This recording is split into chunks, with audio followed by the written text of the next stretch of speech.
जिस तरह अमेरिकी राष्ट्रपति डोनाल्ड ट्रंप ने कहा कि एप्पल अपना प्लांट इंडिया में ना लगाए, उससे तो यही अंदाजा लगता है कि भारत में बढ़ते अवसरों और उद्योगों के रुझानों को देखकर अमेरिका नहीं चाहता कि विदेशी कंपनियां भारत का रुख करें और यहां अपना कारोबार बढ़ाए।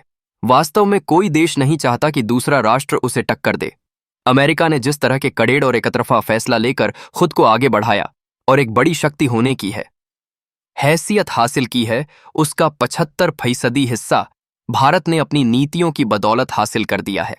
यही कारण है कि आज हमारे प्रधानमंत्री को विदेशी मंचों पर हाथ बांधकर खड़े नहीं होना पड़ता है, बल्कि वह बड़ी ताकतों की तरह पूरी दृढ़ता से अपनी बात रखते हैं और किसी की हिम्मत नहीं होती उनको काटने या फिर उनको किनारे करने की। दरअसल यह सब ट्रंप की तानाशाही का नतीजा है। उनकी ताकत उनका नेटवर्क रहा है।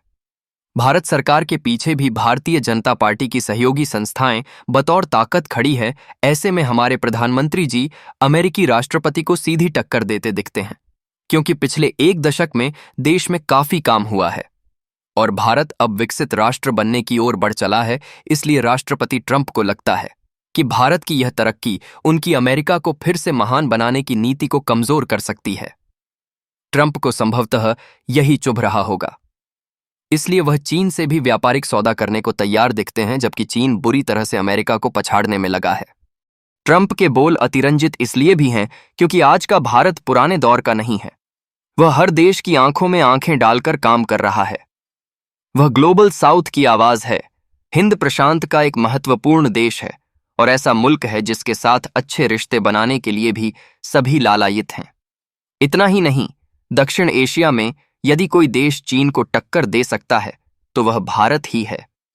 ऐसे में हमारे प्रधानमंत्री जी का यह लक्ष्य है कि 2047 तक भारत एक विकसित देश बन सकता है।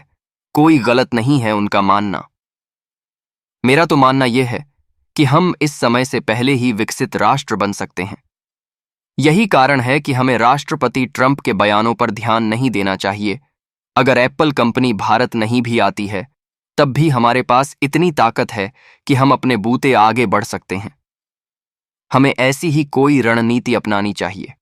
यह वैश्विक अस्थिरता का दौर है। आज कोई भी देश स्थिर नहीं है। सभी एक दूसरे को पछाड़ने और एक दूसरे से होड़ लेने में लगे हुए हैं।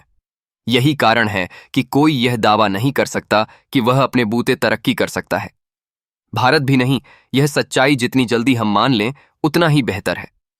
हमें भी आगे बढ़ने के लिए उन देशों की जरूरत है जो हमारे लिए फायदेमंद हो सकते हैं। कूटनीति भी यही कहती है कि राष्ट्रीय हित को सबसे ऊपर रखा जाए।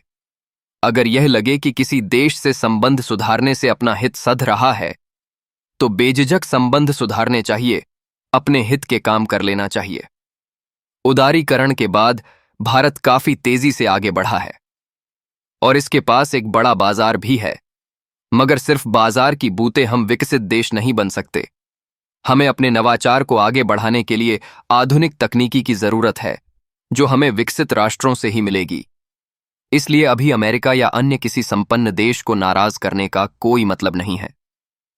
खबर यह जरूर है कि एप्पल ने ट्रंप की बातों को कुछ हद तक नजरअंदाज कर भारत में निवेश की बात कही है, लेकिन हमारे लिए अच्छा यही होगा कि ट्रंप को नाराज करने का जोखिम नहीं उठाया जाए।